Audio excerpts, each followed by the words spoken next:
Contrary to popular belief, grooming and the art of hair care found unique expression within African society. African women wore hairstyles that defy expression in contemporary Western cultures. The art of braiding was commonplace and played a major role in the styles that adorned the heads of African men and women. An African man could frequently be found carving a comb with meticulous care for himself or to present as a gift to the woman of his heart. The comb that found expression through the artistic skill that he possessed represented an extension of himself and the culture that bore him. The world of the African changed drastically, beginning in the 14th century with the Portuguese and terminating in the 18th with the Americans, as millions were transported to distant shores for the purpose of slave labor.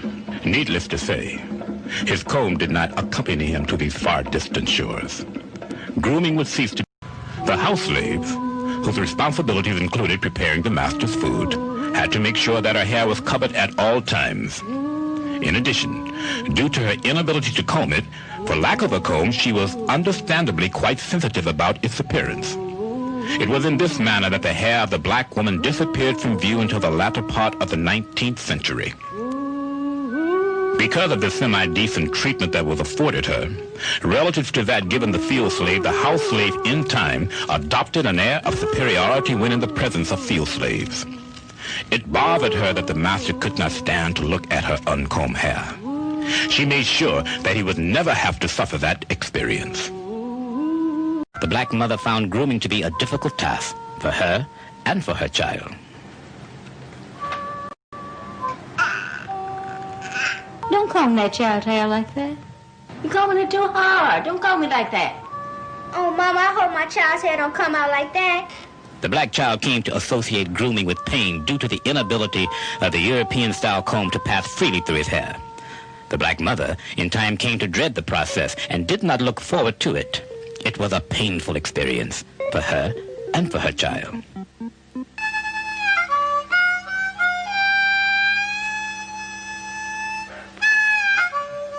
Thus the black child came to the inevitable conclusion that there was something wrong with her.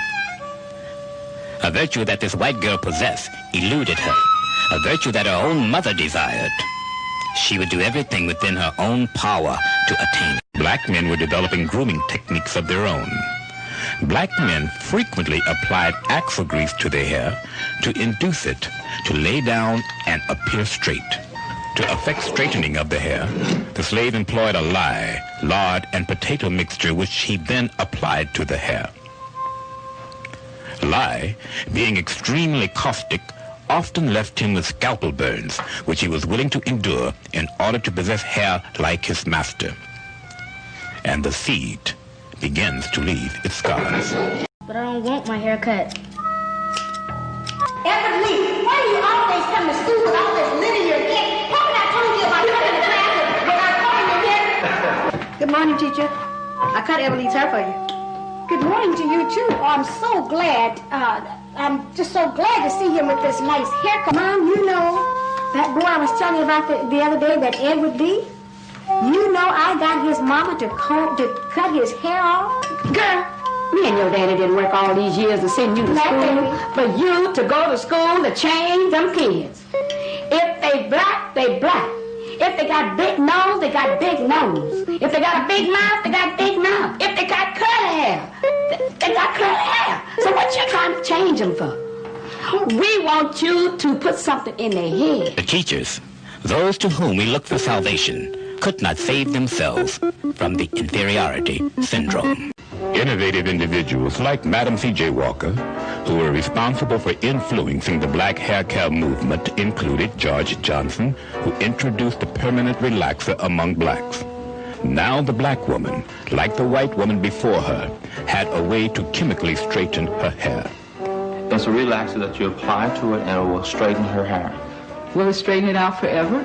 Not forever, only until there's new growth and then you reapply the product again. I'd like to use your product on my hair. Great, I have some in the car. Sure, go get it. I'll be right back. America, which viewed the Afro as an expression of black defiance for the American system, or perhaps the first spark of love for himself, which echoed in the words, "Black is beautiful," did not accept or allow the teaching of this hairstyle by barber schools.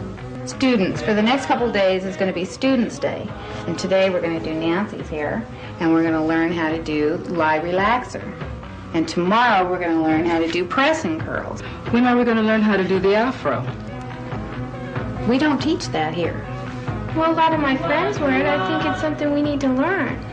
Well, it's not on the curriculum, and you're not going to be tested for it. That's one of the reasons why I'm here to learn. Well, I'm sorry, I don't make the rules here, and it's just something we don't offer here, and we don't even offer that service. Well, I want to learn too. Well, you're just going to have to learn it on... Through the efforts of one man, Willie Morrow, the black man was reunited with the comb that could navigate his hair freely. Thus, when the Afro hairstyle became popular as an instrument for expressing his new black pride that radically changed black thinking in the 60s, he had a comb that would allow him to artistically care for it. Willie Morrow began at once to commercially produce the African comb, and in a short time, its availability contributed much to the growing popularity of the Afro hairstyle. This reunion of the African American with the comb of his past represents the first time that black America gave recognition to an African tool for its needs, and they used it. It had taken 400 years for the comb of the African American to find him in his new home. It was indeed a joyous. Products such as gold dust illustrate how blacks were used to publicize commercial products. Blacks were generally depicted in a distorted form which gave the impression that they were incapable of serious action or thought. This racist depiction completely denied blacks the luxury of receiving any positive feedback from their environment. Thus, a myriad of products used the black face in a blatantly degrading manner to advertise their products to the world. Blacks appeared as Old Black Joe, Uncle Remus, Aunt Jemima, and countless others. The psychological effect that it had on blacks of the time can only be imagined, since no scientific studies were ever done. This open contempt that white America felt for blacks makes it difficult to understand why so many blacks desire to imitate someone they could never be. Nevertheless, when white entrepreneurs began to realize the strong desire that blacks had for white features, they moved to help blacks fulfill that desire. Willie. Bob Bell. Bob, how are you? Finding yourself. Glad to see you, man. Neighbors miss you. Just back a couple of days. When did you get back from Africa? Just back a couple of days ago, me and the family. Good, good, good. I read about the African movement here in America. Yes, it's going. And I brought you something. It's an African comb. It is so different. Can you use it? Well, I got to learn, but